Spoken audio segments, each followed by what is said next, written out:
You can model it clean. You can line everything up.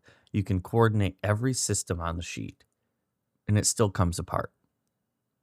Not in a dramatic way or nothing catastrophic, but just enough friction to slow things down. Enough rework that something starts to feel off, and enough back and forth that the project starts to feel heavier than it should. And your first instinct is to fix the drawings, tighten them up, be more precise, and catch more things earlier. Because that's what coordination is supposed to be, right? Details, alignment, accuracy. But after a few projects, something stops adding up. You can be careful. You can be thorough. You can coordinate everything that you can see, and it still doesn't hold. You're listening to The Practice of Practice, a podcast for architects, designers, and emerging professionals navigating the gap between school and real work. We focus on the realities most people only learn through experience: workflow, judgment, responsibility, and time. It's not theory, it's practice. Here's the assumption almost everyone makes. If coordination is breaking down, it must be a technical problem. Something wasn't aligned, something wasn't caught, something wasn't detailed clearly enough. So the response is predictable. Well, we need tighter coordination. Or we missed this, let's clean up the set. None of that's wrong, but it's usually not the root problem. Because most of the time the information is there, the drawings exist, the models are built, and the systems can all be aligned, and still things don't come together the way you expect. And that's what confuses people, because it feels like a coordination issue, but it doesn't behave like one. You fix the clash, another one shows up. You align all the drawings, and something shifts a week later. You issue a clean set of drawings, and the next conversation reopens decisions you thought were already settled. That's not a drafting problem. That's not a detailing problem. That's not even really a coordination problem, at least not really in the way that you were taught to think about it. It's a team alignment problem. And alignment problems show up as coordination issues. That's why they're so easy to misread. When you misdiagnose a problem, you apply the wrong fix. If you think it's technical, you respond with more precision, more notes, more detail, more checking, more QA/QC. You try to eliminate errors. But coordination breakdowns aren't usually caused by errors. They're caused by people working from slightly different versions of the same understanding. It's the same project. It's the same drawings. It's just different assumptions. And we're going to come back to assumptions at some point. But that gap is enough to create friction, not because anyone is careless, but because no one confirmed alignment before moving forward. We chatted about this in the last episode.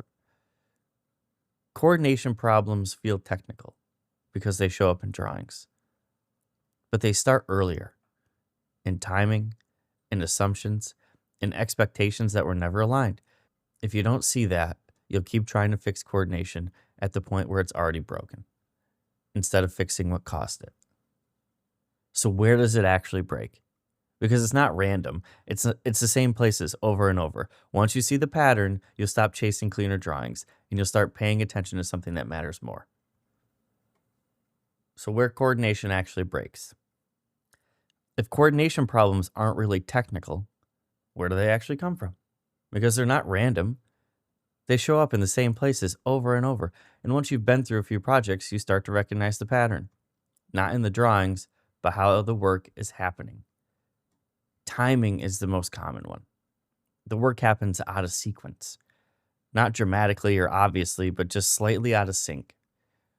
You're coordinating a plan, you're cleaning it up, you're getting things aligned with the team, and at that moment, it works. Everything fits, everything looks right. But another part of the project is still moving. The structural system updates, the MEP shifts, or the program changes. And now what you coordinated is already outdated. When the conflict shows up later, it looks like a coordination miss, but it wasn't. It was timing. You coordinated something that wasn't ready to be coordinated yet. Assumptions are another one, but this one's less visible, but it's just as common. Gaps will get filled without being confirmed. And nobody does this on purpose. It's just how work moves. You think at a layout and say, oh, that's probably set. Or you see a detail and assume, yeah, they must have resolved this already. And you move forward based on that. And someone else does the exact same thing, but then they fill the gap differently. So now two people are moving forward with different assumptions on the same project. Everything looks fine in isolation until it connects, and then it doesn't. That's when coordination breaks. And I'm saying that in air quotes, not because someone missed something, because two versions of the same decision existed at the same time. Or there's misaligned expectations. And this is what catches people off guard, because everything is technically correct.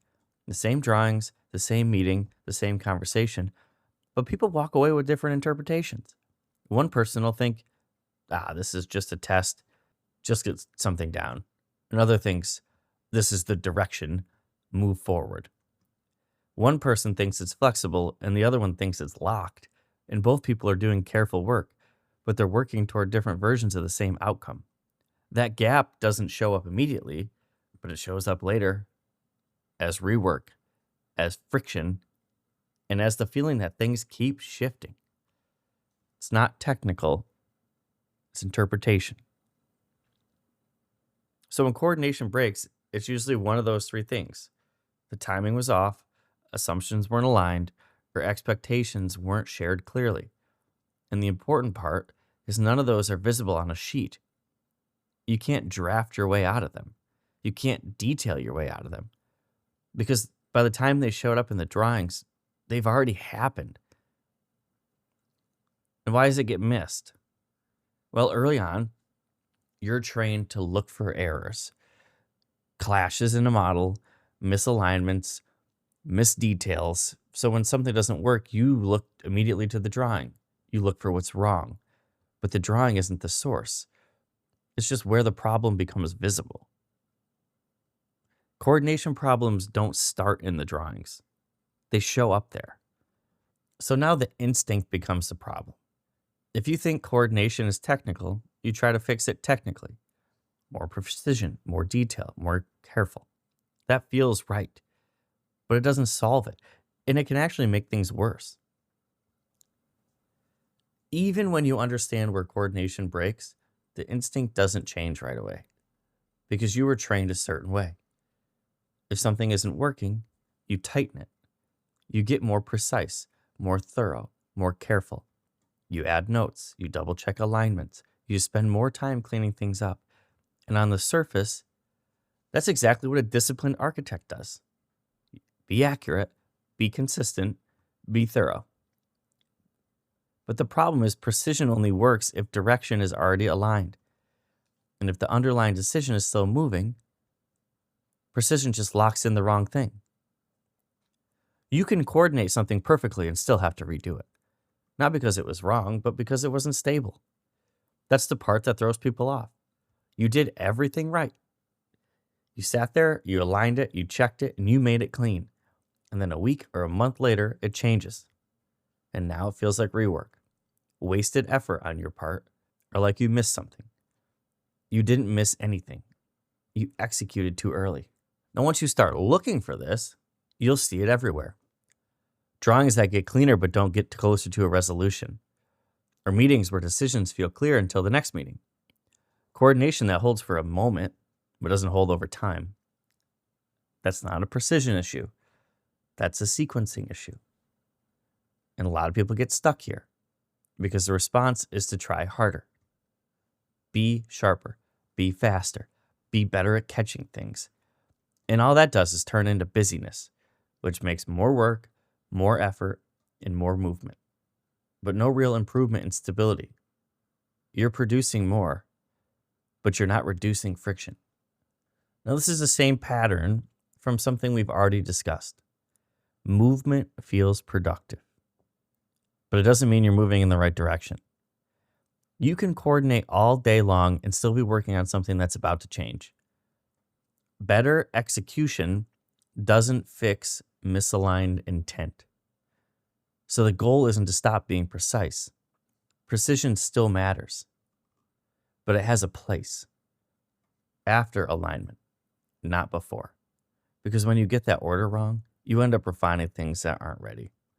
And that's where a lot of rework actually comes from. Not mistakes, premature accuracy. So if tightening the drawings isn't the answer, what does real coordination actually look like? Because experienced people aren't just drawing cleaner, they're paying attention to something else entirely. If coordination isn't just about drawings, what are the experienced people actually doing? Because they're not just more precise, they're not just better at catching clashes, they're doing something earlier, something less visible.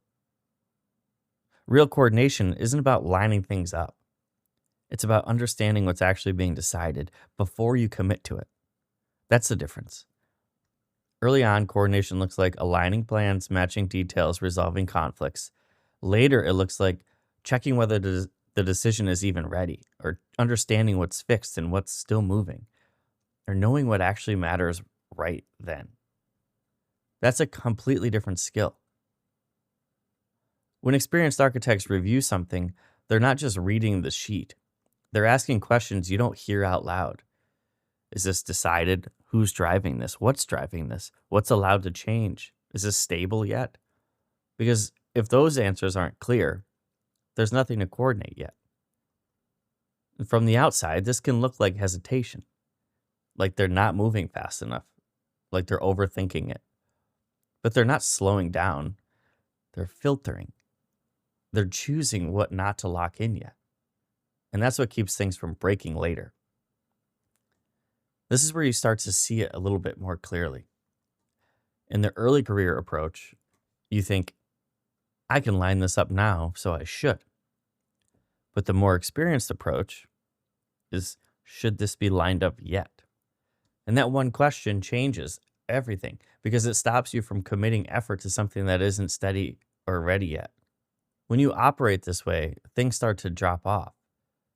Less rework, fewer late changes, or fewer, we thought this was resolved already conversations. Not because you're catching more, but because you're committing at the right time. Coordination isn't just about matching drawings. It's about matching understanding. And you don't learn this in school because in school, everything is fixed. You control the project, you control the timeline, you control the decisions. So coordination becomes a visual exercise. In practice, you don't control most of that at all. So coordination becomes a timing and judgment exercise, and that's never explained. You just run straight into it. And it starts to get tricky because you can do everything right. You can check for alignment, wait for stability, coordinate carefully, and the project can still look coordinated without actually being stable. And that's the next trap, the looks coordinated trap. There's a version of a project that looks completely coordinated. Everything lines up, nothing clashes, all the drawings are clean. You flip through the set and think, oh, this is good, this works. And for a moment, it does. The problem is that that version of coordination is temporary because what you coordinated was a snapshot, a moment in time, not the entire system behind it. So what's actually happening is that the drawings are aligned, but the decisions behind them are still moving. Priorities shift, scope adjusts, budget pressure starts to show up, or the client feedback comes in late or changes. And now the thing that looked coordinated starts to come apart. Not because the drawings were wrong, but because the decisions weren't settled. And this will start to feel confusing. And this is where people start to second guess themselves because it looked right and you checked it. You made it clean. And now it's changing anyway. So you start to think, well, I must have missed something. You didn't. You coordinated something that wasn't defined yet. Or the definition changed.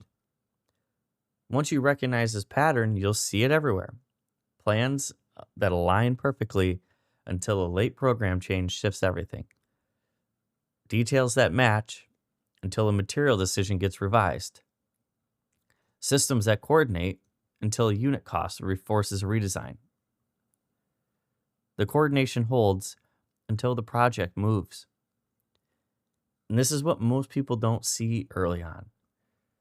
You can coordinate geometry, layout, systems, whatever. But if the priorities behind those decisions aren't stable, you're coordinating something temporary. You didn't coordinate the system. You coordinated a moment. If you don't see this, you keep chasing a version of coordination that doesn't exist. You keep trying to lock things down early on, and you keep refining work that's about to move. And that creates the exact cycle people complain about: rework, frustration, projects that feel heavier. Most projects aren't unstable because people are careless. They're unstable because decisions evolve over the course of the project, and that's normal. The problem is when your coordination strategy doesn't account for that. So, what actually reduces these problems? Because experienced people still coordinate, they're just not waiting around. They're doing something different first. We've gotten to the point where we can actually say what reduces coordination problems. And you see these because some projects just feel different. They feel like there's less friction or less rework or fewer things are reopening late. It's not because the drawings are perfect, it's because alignment happened much earlier. The shift is, instead of asking, did I coordinate this? The better question becomes, are we actually aligned on what this is yet? You're going from checking drawings to checking understanding.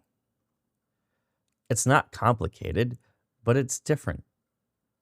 Before you go deep on something, you pause and ask, is this a test? Are we seeing if something fits? Or is this a decision? Are we exploring it, or are we locking this in? What's driving this decision right now? Is it program? Is it budget? Schedule? Something else? And most importantly, what's allowed to move? Because if something's still allowed to move, you don't treat it like it's fixed. Two things will happen immediately. First, it protects your effort. You stop over refining things that are about to change. And second, it protects the project because you're not locking in assumptions that haven't been agreed on yet. When you start operating this way, you'll notice a shift. You don't necessarily do less work, but you do less wasted work, less duplication, less chasing things that weren't ready. And the work that you actually commit to will hold. This isn't about slowing everything down. It's not about overthinking. It's not about asking 10 questions before you act. It's about asking the right question early enough that changes how you act. A lot of coordination problems disappear before they ever even show up if the alignment is clear. When people are aligned, they move at the right time. They make the same assumptions and they treat decisions the same way. And suddenly, the drawings start to coordinate without as much effort. Alignment first, coordination second. If coordination keeps feeling harder than it should, there's a reason. And it's not that you're missing something technical. So why does it feel worse than it is? Well, if this has been your experience, if coordination keeps breaking down, even when you're careful, it's easy to misread what's happening. You're starting to think, oh, I missed things, or I should be catching this earlier. I need to be more thorough. And that pushes you back towards the same instinct. More precision, more checking, more effort. That's not the issue. You're running into a completely different category of a problem. Not execution, interpretation. Not drawing, alignment. And the change is uncomfortable because it doesn't look like progress that way. And it doesn't look like progress right away. You don't feel sharper. You feel less certain. Because now you're not just doing the work. You're trying to understand the conditions around the work. What's decided? What's still moving? What matters right now? And that's a harder problem. And no one explains when that becomes your responsibility. We've been building this entire pattern throughout all of our chats. You thought it was technical. It wasn't. You think it's coordination. And again, not really. The category keeps shifting, and that's the point. The real problems in practice don't announce themselves correctly. They show up wearing the wrong label. Your job is to read past the label. Once you see this clearly, you stop blaming the drawings. You stop assuming you need to get better in the same direction. And you start asking better questions earlier about alignment, about timing, about what's actually being decided. Coordination problems aren't usually about what's on the sheet. They're about what was never aligned before the sheet was made. So if things keep coming apart, don't default to tightening the drawings. Don't assume you missed something. Step back and ask yourself, were we actually on the same page? Because most of the time, that's where it started. Once you start asking that, you'll notice something else. A lot of the information you need was already there. Usually early, usually simple, usually easy to overlook. Next episode, we're going to talk a little bit about that because clients usually tell you what the real problem is early, just not in the way you expect. The practice of architecture is not intuitive, but it is learnable. So we'll keep building from here. This podcast only works if it gets passed along, not because of me, but because the hardest parts of practice are usually learned in isolation. If this episode put words to something you've been struggling with, share it with someone earlier in practice or leave a comment naming the moment that hit. I'm doing this because I remember how long it took to realize that I wasn't behind. I just wasn't being taught. Most of what feels like a personal failure in this profession is actually a shared pattern. The more we name those patterns, the faster we all get better. I'll see you in the next one.